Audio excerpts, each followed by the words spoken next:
Good morning friends. Next lecture series છે દ્રવ્યગુણની અંદર divide and learn ટેકનિકથી.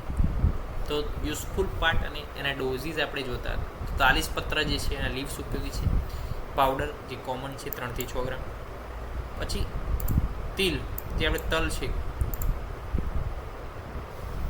સિસ્મમ ઇન્ડિકમ એને કહીએ છીએ, તો એ પણ આપણને ઉપયોગી છે. તેને સીડ અને ઓઇલ, એનું ઓઇલ જે છે વિટામિન સી અને નેટ ઓક્સિડન્ટ ધરાવે છે. તેનું ઓઇલ 10 થી 20 ml, પાવડર 5 થી 10 ગ્રામ, ક્ષાર 0.5 to 1 ગ્રામ જે છે એ કોમન છે.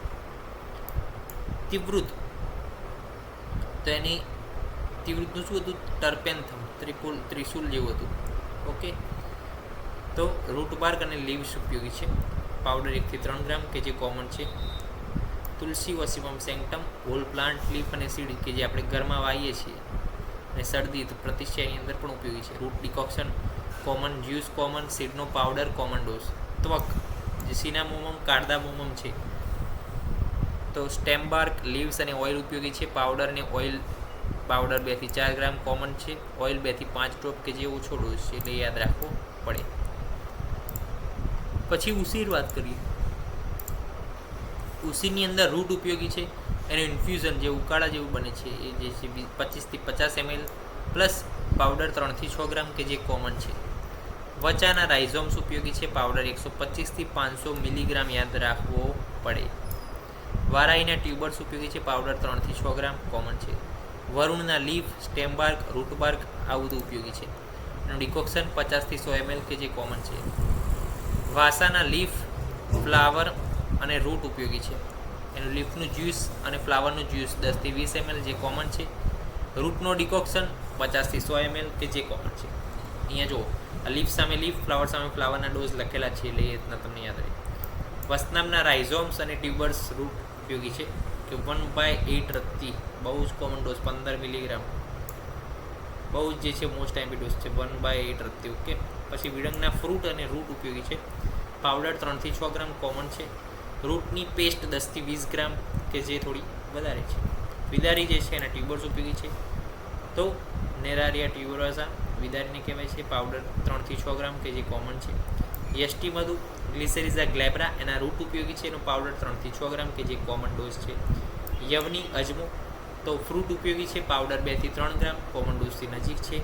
અર્ક એનો 25 થી 30 ml અને ઓઇલ 2 થી 3 ડ્રોપ્સ કે જે લેસ ડોઝ છે, તો એને પણ આપણે યાદ રાખવું પડે.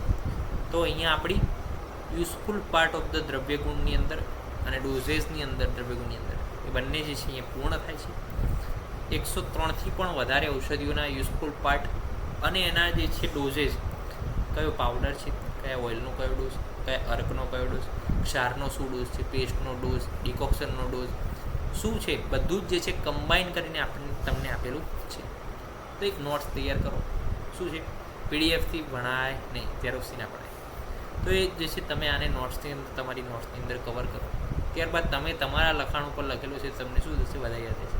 કારણ કે જ્યારે લખીએ આપણે ત્યારે જો આપણી કેટલી ઇન્દ્રિયો ભેગી થાય, તો કર્મેન્દ્રિય તો ભેગી થાય જ. પહેલી તો કર્મેન્દ્રિય, પછી રૂપેન્દ્રિય, પછી બોલીએ છીએ આપણે, પછી એ બોલેલું સાંભળીએ પણ છીએ, અને લખતી વેળાએ આપણા બ્રેઇનની અંદર આપણું મન તો શું હોય? એ જગ્યાએ જ હોય.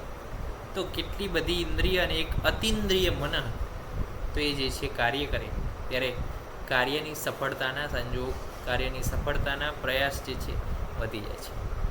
તો લખવું હિતાવહ છે અને લખીને તૈયાર કરો દ્રવ્યગુણને અને રસશાસ્ત્રને.